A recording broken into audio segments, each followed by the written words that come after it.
araw mga ka-chipper dyan. Samahan niyo ako.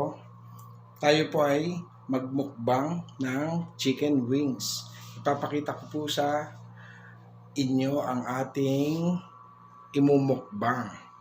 Po siya guys. Niready ko na po siya. Meron po tayo dyang repolyo, ketchup with mayonnaise, at ito po ang ating imumukbang na chicken wings. Ayan po. Yan.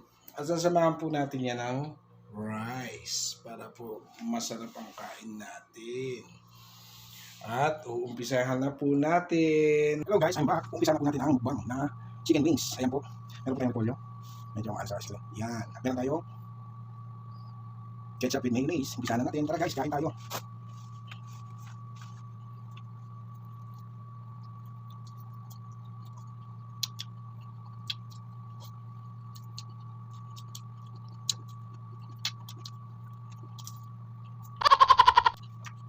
Ito guys.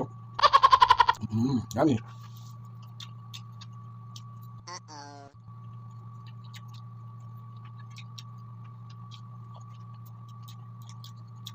Masarap din ba siya guys? Pakulo mo siya. Nasusap siya mas. Mahal ko. Masarap pag lagyan mo siya ng ano. Repolyo.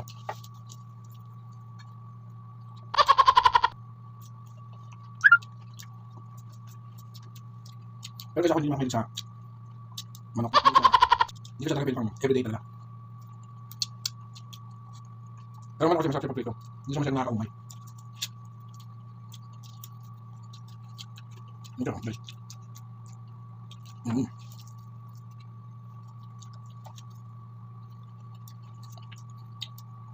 Masarap siya yung mayonnaise.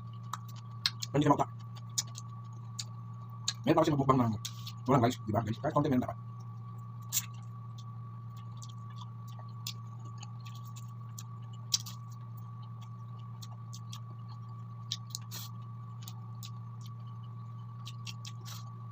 Ito yung magandang pakain sa mga kids nyo. Lalo yung mga bata kayo ng gulay. Ipag-prito nyo sila ng manok. Tapos, magkakaroon ng sinising ketchup sa ng mayonnaise. Lagyan yung repolyo. Para siyang coleslaw.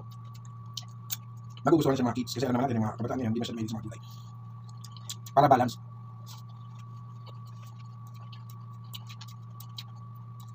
Nakain na nila yung favorite nila, chicken. Nakakain kasi ng gulay na hindi na masyadong mapipilang gulay yung kailangan nila. Crunchy siya guys yung gulay.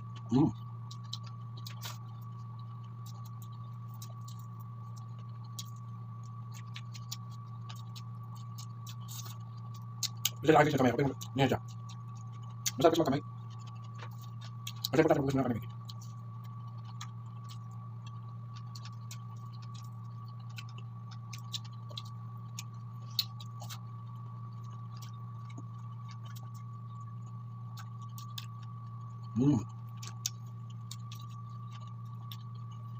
Sarap.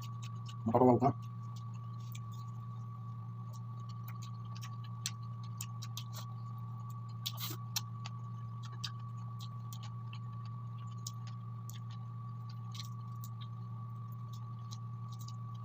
Kuha lang guys ng kanin. Wait lang.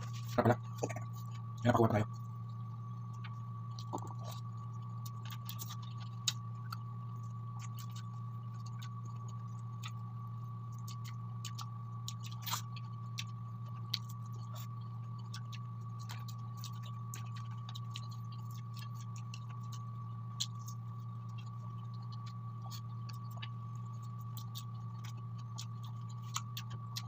Masarap siya pero ang dami pala nito.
Bye.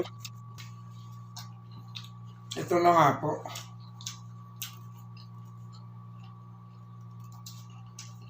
Hindi ko siya kayang ubusin. At yung sinabi ko, hindi naman po ako masyadong mahilig sa manok. Nag-try lang po ako.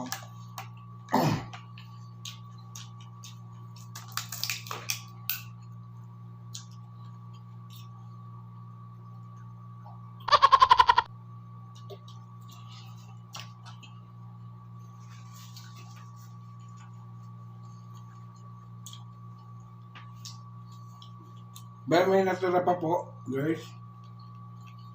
Ayan pa. Siguro mga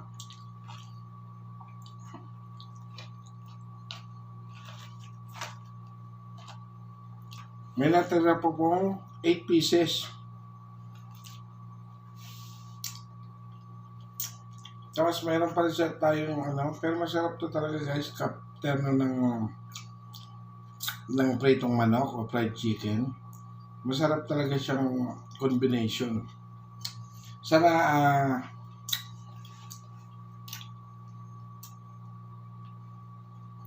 itry nyo rin sa mga bahay nyo.